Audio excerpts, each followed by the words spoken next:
a full complement of plows that are out and plowing city streets. We go on immediate 12-hour shifts. Mr. Jackson's crew, they've been through this before. We know how to stagger the shifts to keep the men and women of the streets department as fresh as possible behind the wheel. As soon as the flakes started flying, snowplows hit the road trying to stay ahead of the storm. The one advantage we had with a lull of about 2 to 3 hours is it gave our Department of Public Works, the DOT, and the Thruway Authority the opportunity to actually get out and plow the roads and salt them down. It has been a tiresome job, and the crews are not finished just yet. Rachel Kingston live, keeping tabs on the situation in Erie County tonight. Rachel? Well, there are signs of progress. The Buffalo Skyway, which had been closed for about 6 hours this afternoon, reopened around 8:30 tonight, and a fresh fleet of Erie County plow drivers are coming on at midnight to make sure the roads are clear for tomorrow morning's commute. We are on the downward trail of the blizzard.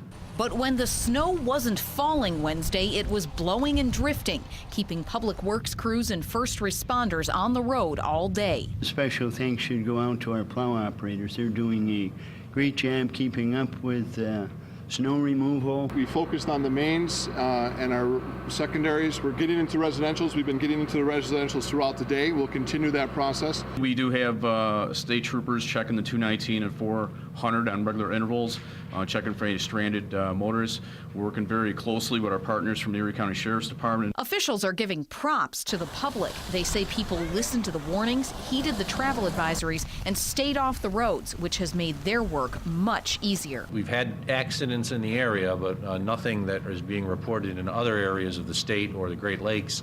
We think the low traffic volume has had a positive impact. We have not had an abundance of vehicles out on the roads in the city of Buffalo, and it has really been helpful to our plows in being able to get into the streets and keep streets in the city open and passable. With the snow tapering off, concern has shifted to the cold.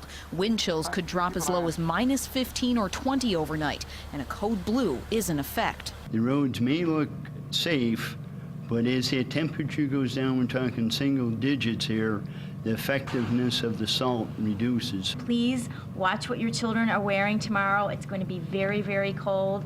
Make sure that they're dressed warmly in the morning.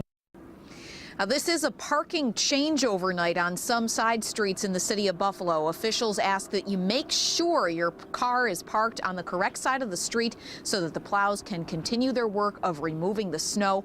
All government offices and schools are scheduled as of right now to reopen as normal tomorrow. Reporting live in North Buffalo, Rachel Kingston, News 4 at 10.